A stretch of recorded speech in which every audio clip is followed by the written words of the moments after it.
Jogo minha Bíblia, muito quero aprender. Vou contente para a escola dominical. Saúdo os internautas com a doce e gloriosa paz de nosso Senhor e Salvador Jesus Cristo.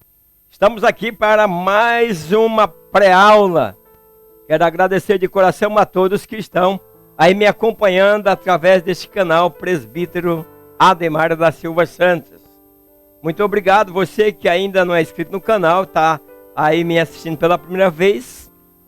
Não esquece aí de se inscrever no meu canal. Um grande abraço a todos vocês e não esqueça de fazer seus comentários, né? Compartilhar e dar aí também o seu joinha, ok? A lição de hoje nós vamos estar estudando a lição número 5. Ela vai falar sobre a justiça moral e ética do reino de Deus. A introdução diz o seguinte: qual é a justiça que Deus aceita? Qual é a relação dos ensinamentos de Jesus com a lei? Nós vamos estar vendo isso no decorrer desta lição. Pois Jesus, ele responde essas perguntas com afirmações categóricas, ao confrontar a interpretação legalista e externa dos fariseus. Nós vamos ver que Jesus chegou aí, quando Jesus chegou, que os fariseus se encontravam com ele. Então os fariseus não concordavam com a doutrina de Jesus, achavam que Jesus não queria cumprir a lei de Deus. E sendo que durante essa lição eu quero que vocês entendam que nós estamos falando sobre cumprir a lei. Naquela época não existia o Novo Testamento.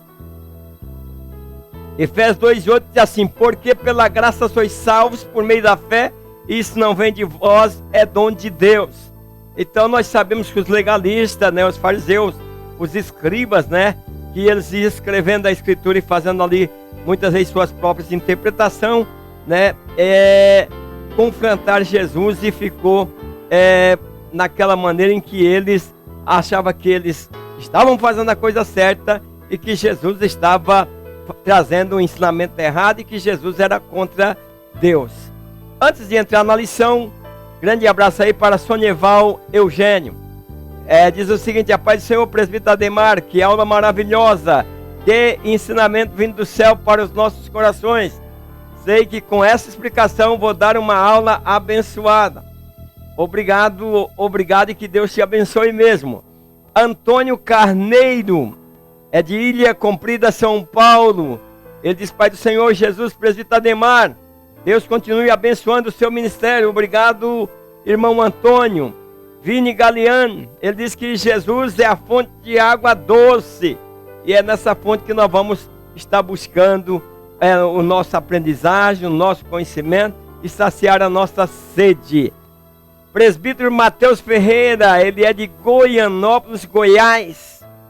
Ele diz: a paz do Senhor Jesus Cristo, presbítero Ademar, sua aula é uma bênção e a sua dinâmica é maravilhosa. Deus ilumine sempre o irmão e toda a sua família. Obrigado, Mateus. Laurita Pereira, ela diz: Deus abençoe pela aula. O primeiro objetivo, dentro do objetivo, no primeiro ponto, nós vamos estar vendo sobre ensinar acerca do significado da lei. Vamos procurar aqui ver se nós encontramos uma maneira de nós estar expressando e mostrando os significados da lei, entendendo os preceitos da lei. Além de estabelecer um novo período na interpretação da lei em Israel, Jesus afirmou que a lei é tão importante que nem sequer o menor detalhe escrito deixará de se cumprir. Nós vamos estar vendo aqui durante a lição, internautas, que o povo estava em cima da letra. Por isso que a palavra diz assim: a letra mata, mas o Espírito vivifica. Então nós precisamos compreender essas coisas. 1.1 diz assim: o que é um sinal, o que é uma lei e para que serve? O que é uma lei? Olhando para o dia de hoje, para que serve uma lei? A lei serve para disciplinar. Nós andamos nas estradas da nossa cidade, está cheia de placas de trânsito que são por exemplo, sinais que nos mostram ali como nós temos que fazer. Se é contorno, se é parar, se é seguir em frente. Então, a lei, ela organiza as coisas. Então, a lei é um sistema de regras que são criadas e executadas por meio de instituições sociais ou governamentais para regular comportamentos. Então, para que possamos entender o que é uma lei e para que serve. Se você tem uma entidade social, ela tem um estatuto, quer dizer, as leis daquela entidade. As nossas igrejas, a Assembleia de Deus, tem um estatuto da igreja, são aquilo que rege a igreja. Então, nós precisamos compreender o que é lei. Então, leis são feitas por organizações, né, governamentais, e como eu digo, no caso de estatuto, são regras, né? A lei também é regra, no caso de estatuto das organizações, que seria igreja, Rotary Club, Seleta e outros mais. Mas, nesse tempo aqui, Jesus encontrou com os fariseus, onde eles se entendiam só o olho por olho e o dente por dente. Então, eles só entendiam dessa forma, era a lei, esta forma para elas foram criadas para organizar a sociedade, né?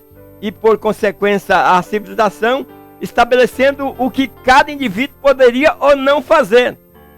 Então, na lei nós conhecíamos olho por olho, dente por dente, por exemplo. Matou, morreu, cortou uma mão, vai ter a mão cortada também. Furou um olho, tem o olho furado também. Então, aqui nós, de entrada nesta lição, nós estamos vendo aqui que as leis elas foram criadas para organizar a sociedade. Deus criou a lei. Ele entregou a tábua da lei para Moisés. Aí nós temos lá mais leis morais, leis cerimoniais, né? Que foram todas entregues ali. Então, para quê? Para estabelecer o que cada indivíduo poderia ou não fazer. Você precisa ver, um lar que não tem regra, né? Já estou falando de um lar que não tem regra, é complicado. No nosso Brasil, como nós estamos vivendo com dificuldade. Por quê? As leis afrouxaram e o bandido está tendo direito de entrar em nossas casas e invadir nossa casa, e ai de nós se reagir. Se reagir, teremos problemas sérios. Ok? Então, as leis, elas são estabelecidas para que cada indivíduo possa saber qual que é o seu limite. Até onde eu posso ir para que não seja punido pela lei. Então, elas eram a lei que determinava o que era certo e o que era errado. Então, não, isso você não pode fazer porque a lei diz isso, né? Nós não dizemos, para você estar errado, que a Bíblia diz isso, o nosso manual, é a nossa lei que nós consultamos para ver se estamos andando de acordo com a vontade de Deus. Então, as leis, elas tentam prevenir ou reprimir certos comportamentos por meio de punição, para que haja equilíbrio. Então, muitas pessoas dizem, não, eu não vou agir dessa forma por causa que eu vou ser punido. Nós não queremos andar de qualquer forma, por quê? Porque nós temos Jesus, amamos Jesus, entregamos para Jesus, e também não queremos sofrer a punição eterna. Então, infelizmente, lei alguma pode mudar o coração humano. Os fariseus viam desse jeito, servindo a lei para eles era tudo. No final, eles confundiam, eles não tinham misericórdia, eles não tinham amor ao próximo. Quando nós estamos lendo ali, nós estamos vendo quando Jesus fez o sermão da montanha, o qual nós falamos aqui esses dias. Então, a lei, ela não consegue mudar o nosso coração, o coração humano, mesmo com ameaça de punição, porque o problema da natureza humana não pode ser resolvido por padrões externos. Então, por isso, Cristo apresentou uma nova forma de vida, onde tudo começa no interior do coração.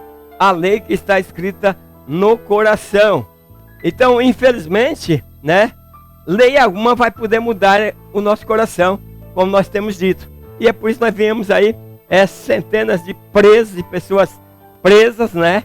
E porque elas não conseguem viver em sociedade. Quer dizer, o coração delas falta se converter a Cristo. 1.2 diz assim, o caráter fundamental da lei divina. Qual que é esse caráter fundamental? A lei sempre foi o espelho que protege os homens para que não fossem consumidos pela a glória de Deus. Então, você está vendo, é como se você estivesse olhando no espelho e vendo todos os seus defeitos, né?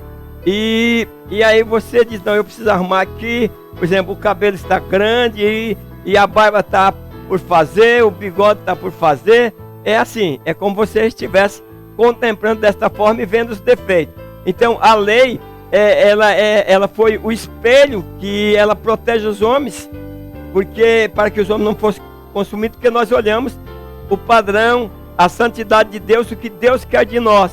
Então, por isso ela é como um espelho. Mas aí eu estou colocando aí para vocês verem que olho por olho, dente por dente. Agora a lei do espelho. Agora estou falando da lei do espelho. Quando você fala mal de uma pessoa e diminui ela e acha características que você acha que está errado, né? E você não gosta daquela pessoa, então você está projetando a imagem sua mesmo, né? Sobre o espelho. Quer dizer, projetando sobre o seu exterior, a própria realidade tua.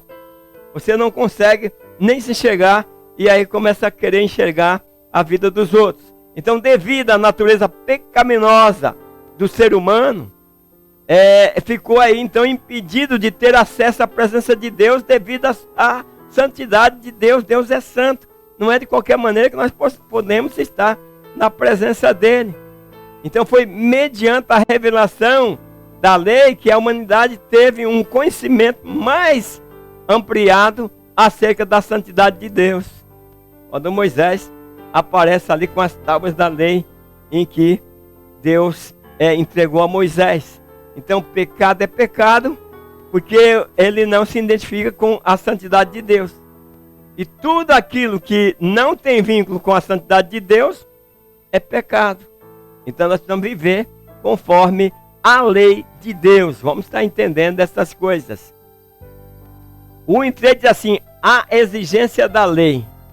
A lei continha uma absoluta exigência, de modo que se alguém guardasse toda a lei, mas violasse um mínimo ponto pela lei, era culpado e deveria ser sentenciado. Veja bem, quando alguém pecasse, eu coloquei essa imagem aí com as pessoas com as pedras na mão. Era uma lei, a lei totalmente não existia misericórdia. As pessoas, os escribas, foram colocando as coisas na ordem deles, né? E aí eles começaram muito ali o pé da letra e em vez de interpretar, eles acrescentavam. E aí nós estamos vendo aí essas imagens como era naquele tempo. A mínimo escorregão que estava na lei era punido. Então é por isso que Jesus veio cumprir a lei. E agora a nossa salvação é pela graça.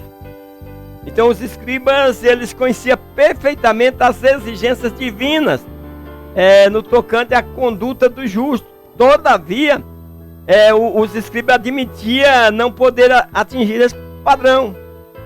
E daí o que os escribas fizeram? Eles criaram um sistema que, em essência, burlava as exigências da lei.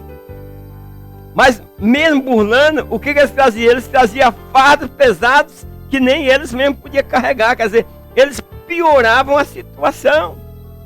Nós que somos crentes há mais tempo, nós vemos que muitas vezes pastores criaram situações que ficavam muito difíceis.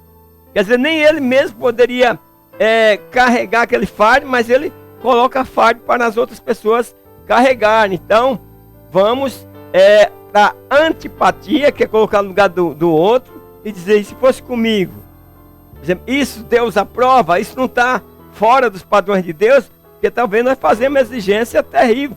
Nós tivemos tempo, principalmente na Assembleia de Deus, em que uma mulher não podia andar de bicicleta. Então, como eu estava dizendo, os escribas, eles criaram o sistema deles para burlar leis, e aí trouxeram um fardo tão pesado que eles mesmos não aguentavam carregar. Nós vivemos isso, como eu estou falando, da proibição que existia na Assembleia de Deus, em que as mulheres não poderiam andar de bicicleta. Quer dizer, o homem podia fazer longas caminhadas, e naquele tempo que as pessoas eram privadas de veículo, mas era uma carroça, né? Então, os líderes trouxeram essas proibições, que no final só atrapalhou, não são coisas que têm a ver, quer dizer, são que aumentaram na escritura, colocaram coisas na doutrina da igreja que não correspondia com a Bíblia, e por isso as mulheres foram martirizadas. Como eu digo, fardo que eles mesmos não podiam carregar. É como eu digo, por exemplo, uma pessoa, um cristão que anda desenfreadamente pelas estradas, não obedece sinalização, não obedece lei de trânsito, e às vezes implica com a irmãzinha, né? Porque às vezes veste uma saia um pouco acima do joelho. Não tô dizendo que sou a favor, só estou explicando. Mas para ele criticar aquela irmãzinha, ele precisa primeiro também organizar as obediências dele, ver que ponto que ele erra, que ponto que ele está errando, ele também precisa consertar.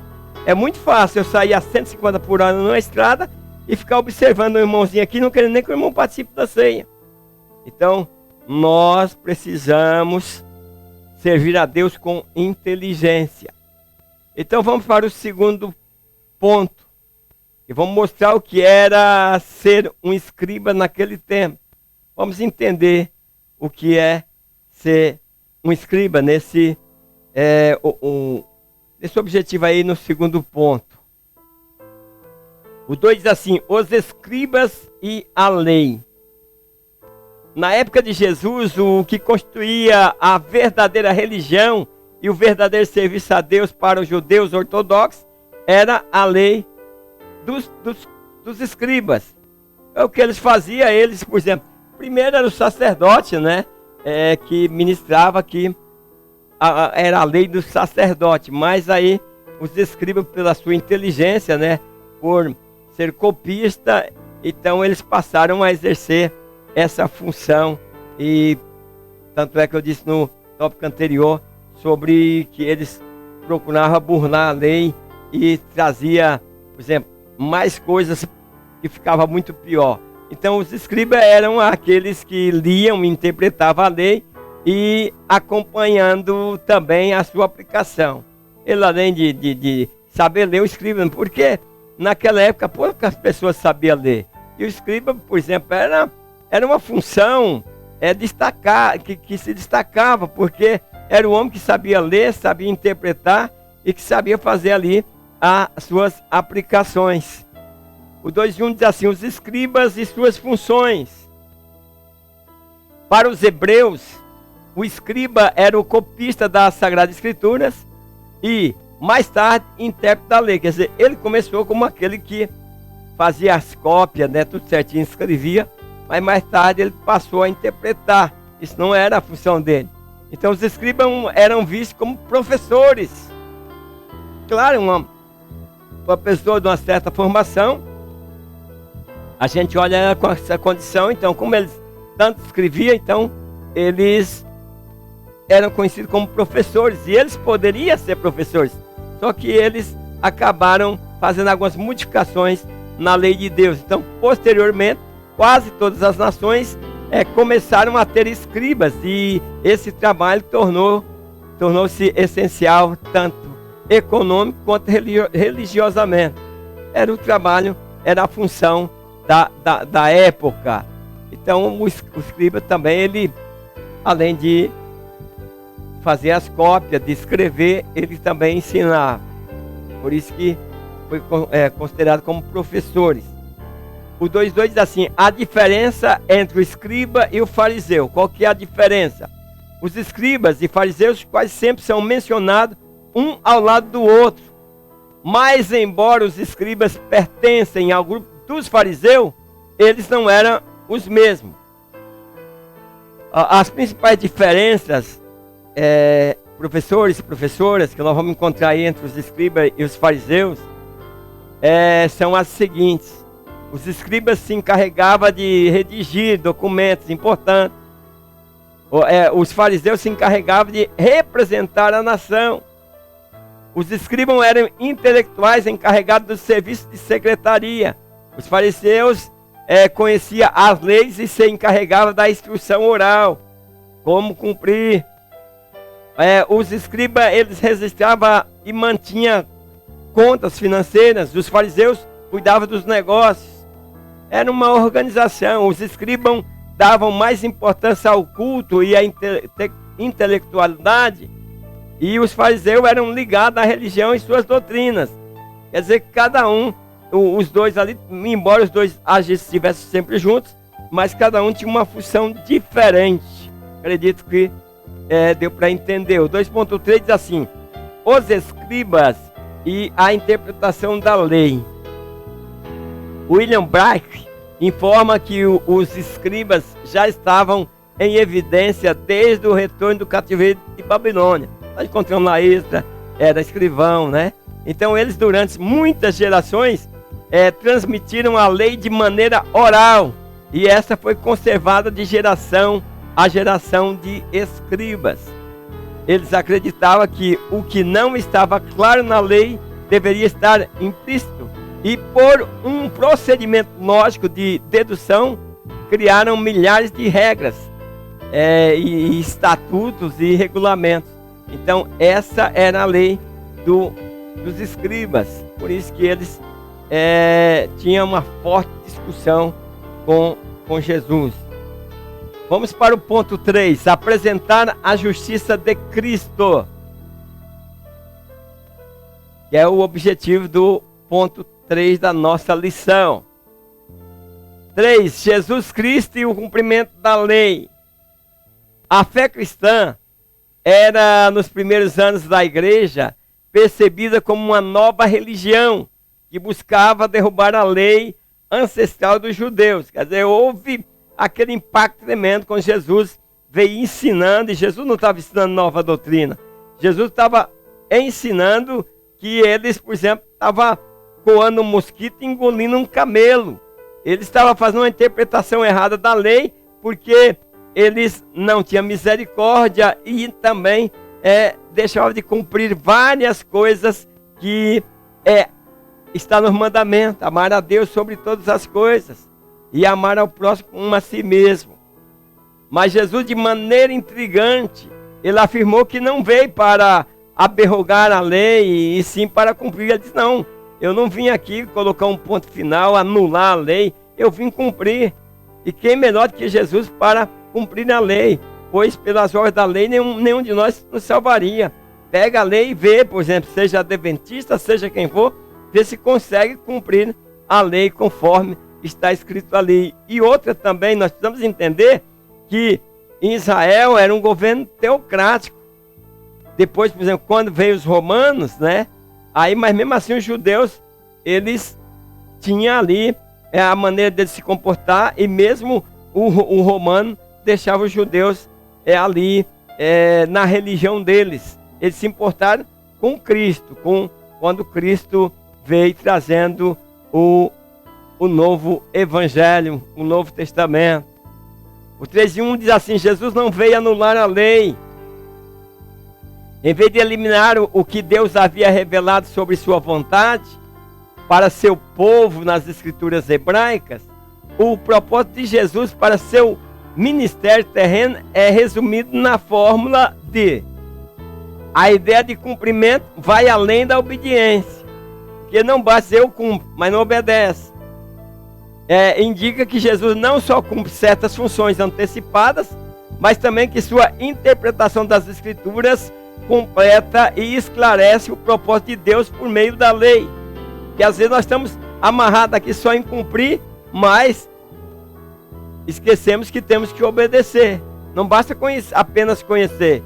Então tudo que o Antigo Testamento pretendia comunicar da parte de Deus sobre a vontade, as esperanças e o futuro para a humanidade, encontra o seu significado mais completo em Jesus. Quer dizer, encerra tudo ali em Jesus. Nós queremos servir ao Senhor, nós vamos servir através de Jesus. Então Jesus, ele, por essa nova doutrina que eles acreditavam que Jesus estava trazendo, então Jesus era caçado onde quer que estivesse, né? Por pessoas maldosas que querem deixar que cumpra a missão que lhe foi confiada ao Pai. Ele não queria deixar ele fazer isso. E aí os adversários, eles usavam de uma arma muito convencional, que se chama tradição. Eles viviam naquela tradição. E aí dizia que Jesus estava querendo anular a tradição deles. Querem atingi-lo na sua essência judaica, para não deixar que ele apresente a novidade do reino de Deus. Foi esse o grande problema. Por isso que levou Jesus aí aos próprios judeus pedir a sua crucificação. Então, por que Jesus reage com tanta severidade diante das palavras dos fariseus e dos chefes religiosos de Israel? Porque o que eles fizeram? Eles aboliram os mandamentos dados por Deus, colocando em seu lugar mandamentos criados por eles mesmos. Com que finalidade? Com a finalidade de criar um sistema religioso que, ao invés de libertar, oprimia, excluía de maneira desumana.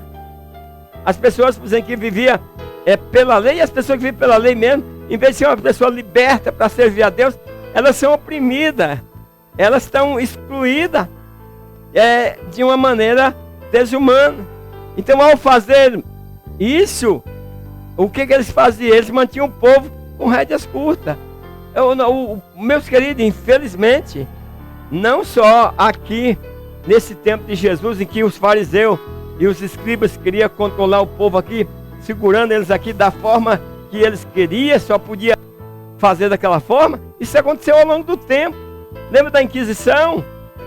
Ai de quem não rezasse no catecismo da Igreja Católica naquela época, seriam mortos. Lembra? As pessoas que estavam doentes não podiam receber nenhum médico se não pagasse um X. Então, trazia aquelas pessoas escravas e cativas com rédeas curtas. E por que não dizer que muitos pastores fazem isso? Procura deixar, em vez do crente livre para servir ao Senhor, traz o crente aqui amarrado, mantido ele com rédeas curtas e acaba não dando resultado. Então, a expressão não pense, ela apresenta a resposta de como Jesus não era contrário à lei. Ele não veio abolir a lei, veio interpretá-la, pois estava mal interpretada, porque aquilo que os escribas tinham como lei eram suas próprias interpretações. Por isso Jesus era tão antagônico aos seus ensinamentos. Quer dizer, Jesus era totalmente contrário aos ensinamentos dos fariseus. Por quê? Porque eles faziam a interpretação errada da lei de Deus e Jesus veio interpretá-la corretamente, para que entendesse o que é o amor, o que é a misericórdia e por que Deus deu a sua lei. O 3:2 diz assim: Jesus afirmou que toda a escritura se cumprirá. Jesus afirma que enquanto o céu e a terra existirem, nenhum jota, nenhum tio passará da lei até que tudo seja cumprido. Quer dizer, nem a coisa mínima vai ficar sem o seu cumprimento. Quer dizer, embora a criação inteira pudesse deixar de existir, o que Deus diz nas Escrituras é muito mais permanente do que tudo isso. Dá para compreender? Então, aí ele exorta os seus ouvintes a não violarem o mandamento, nem mesmo o menor. É isso que Jesus está falando. Esse caso de interpretação está interpretando totalmente errado os fariseus, e por isso está trazendo o povo aqui escravizado, em vez de um povo liberto e pronto para servir a Deus. Esse seria chamado menor no reino, enquanto o que cumpre e ensina será chamado grande. É isso que Jesus está falando. O 3:3 diz assim: a justiça do reino. Os escribas e fariseus eram considerados os mais piedosos de todos os partidos políticos e religiosos, devido ao seu rigoroso estudo e ensino da lei. Eram pessoas que viviam constantemente ensinando. Só que eles não conseguiam interpretar, ainda trazia carga pesada para o seu povo. Quer dizer, além de política, eles eram religiosos e com rigor eles estavam ensinando a lei. Eles eram pessoas que se julgavam mais importantes na sociedade judaica. E aí Jesus estava dizendo que a nossa justiça não é ceder dos judeus e fariseus. Jesus falando sobre isso. Então, qual o tipo de justiça que o Senhor requer de seu servo? A que vem do coração, não de atos exteriores. Não é pensar, eu ajudei fulano, por isso não sei o que, eu sou justo porque fiz aquilo. Nada disso, não vem de atos exterior, os atos exterior, quem julga é Deus, quem vai te recompensar é Deus. Então nenhum homem pode entrar no reino de Deus por conta própria, nós precisamos compreender isso. Então a grande bênção da graça divina é que através do Espírito Santo, o Senhor coloca a sua lei em nosso coração. E somente aquele que experimenta o novo nascimento pelo Espírito Santo tem condições de cumprir tal ordenança. Se nós não procedermos, se nós não conhecermos o novo nascimento, se nós não tivermos nascido de novo, nós não vamos compreender as coisas de Deus. Nós precisamos entender isso. Então o que Jesus quer mostrar é que a justiça do reino não se baseia no cumprimento de normas pré-estabelecidas que deve ser seguida à risca para se garantir alguma bondade da parte de Deus. É isso que Jesus está dizendo. Não é isso. A justiça do reino é uma justiça que se baseia somente na fé. E, nesse sentido, há uma mudança na perspectiva ou aquela que se adequa às normas. Antes, aqueles que voltam para Deus e têm suas vidas transformadas por meio desse encontro. Então, estamos falando de um novo nascimento. O nascido de novo, ele procura andar conforme o seu chamado, conforme Deus tem nos orientado através da sua palavra. Conclusão. Cristo cumpriu o que nenhum outro homem poderia cumprir.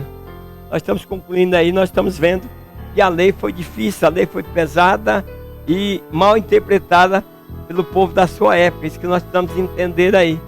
Então, em Jesus nós fomos justificados, não pelas nossas obras, não pelos nossos méritos, mas aquilo que era impossível para nós, agora se tornou possível na pessoa de Cristo. Estamos chegando no final.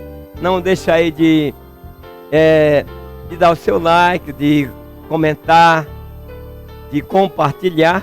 E aguardo você na próxima aula. E até lá, na paz do Senhor. Amém.